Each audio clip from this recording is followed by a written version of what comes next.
Hello and welcome to the Pit Lane, a show dedicated to motorsport, a place where I can voice my opinions and thoughts on the motorsport industry. Episode 2 is going to be about Red Bull and their two drivers, Sebastian Vettel and Mark Webber. Now let's start off with the newly crowned three-time world champion Sebastian Vettel.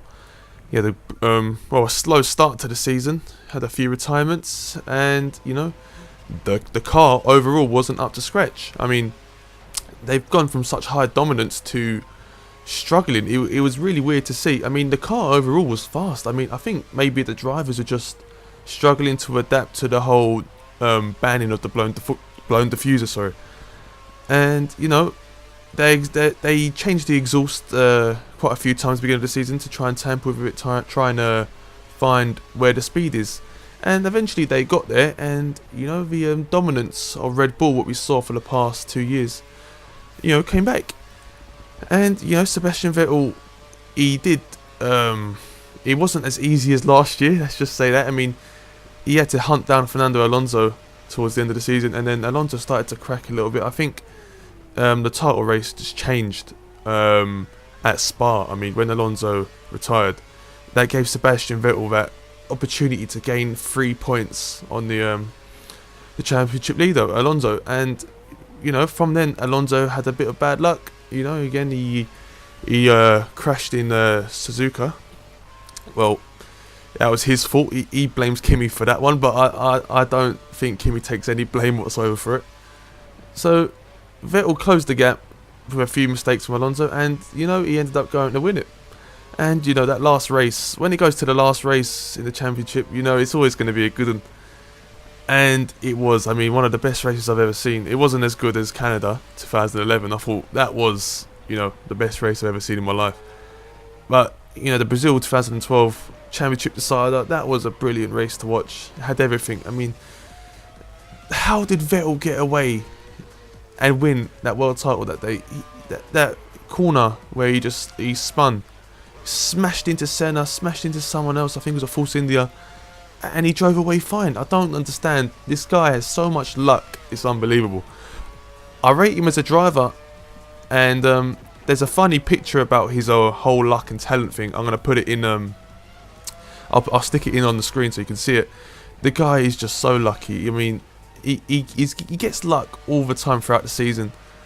And, you think you don't believe in luck and all that. I genuinely believe in luck. And he always gets away with so many small things. I mean, he made so many mistakes in that Brazil race. I mean, he got hit and then he pitted at the wrong time for the wrong tyres, and his radio went off, and he still comes out victorious. I don't know how he does it, but credit to the guy. He's a brilliant racer. I mean, I've been following Seb before he was in Formula 1. When he was in the lower formulas, I remember seeing him and saying to myself, this guy is the real deal. He's going to be something special in the future. And he is. I mean, 3-time world champion. He walked into that Toro Rosso team. He took things by the scruff of his neck and he punched above his weight in that car.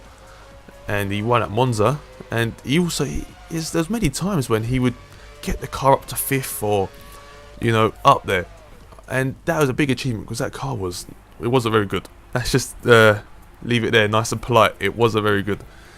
The old Minardi team. I do love them guys. What else can I say about Seb? Yeah, I mean, I wouldn't bet against him next year.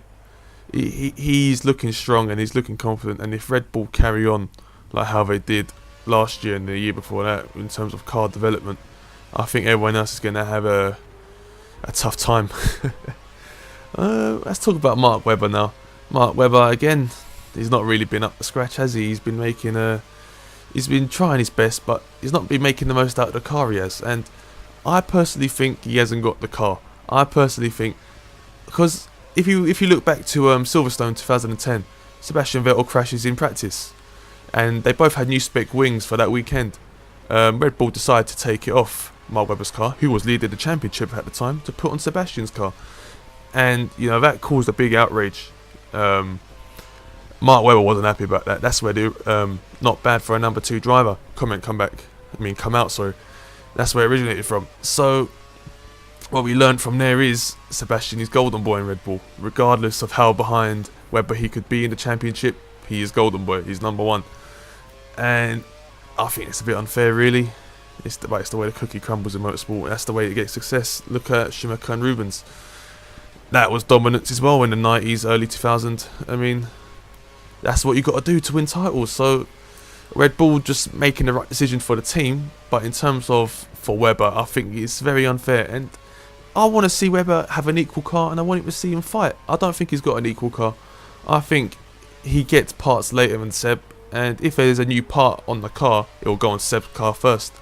By saying that, at the beginning of the season when they tried the new exhaust system, Mark had the new exhaust system, but I think it was because Seb preferred the old one. I wouldn't say it was because they were helping out Mark or doing him a favour. I think it was more just to test it. But I do like Red Bull. I mean, the two drivers, I like the drivers a lot. Mark Webber is a say it as it is guy, you know, no bullshit. And Sebastian Vettel is a bit of a moany git sometimes, but he does make me laugh. He's got a sense of humour, and I love watching him in interviews. He's a good driver to have around the paddock as well. But the team, I like Adrian Newey and Christian Horner, they're alright. But I did lose a lot of respect for Christian Horner when he'd done that to Mark Webber in Silverstone 2010.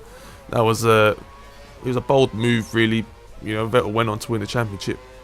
Ironically, in the Silverstone race, Mark Webber won that race, so he didn't really make a difference to Mark, but it was still the principle of the matter. What else can we talk about? There's been a little bit of talk.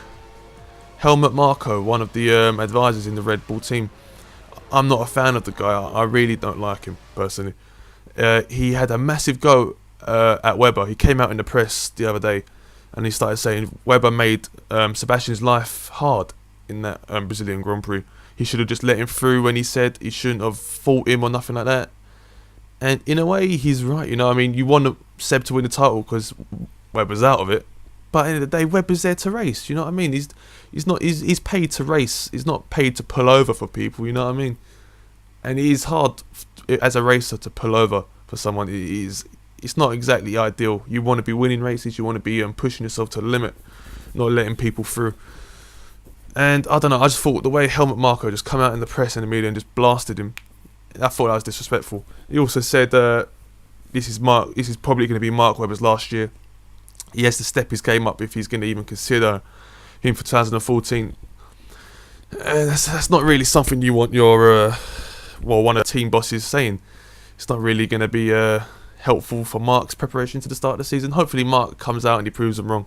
I genuinely hope he does. And in other news of Red Bull, I mean, there's a driver called Robin Frijns, and he's a Dutch driver, and Red Bull approached him to join the young driver program they do, and he rejected them. And I just want to give that shout out. I read an article about it, and all I've got to say to that is fair play, because I don't think Red Bull treat young drivers too great. I mean, there's the lack of testing. It's really hard for a young driver to come up through the ranks now with no testing, very limited time in the car.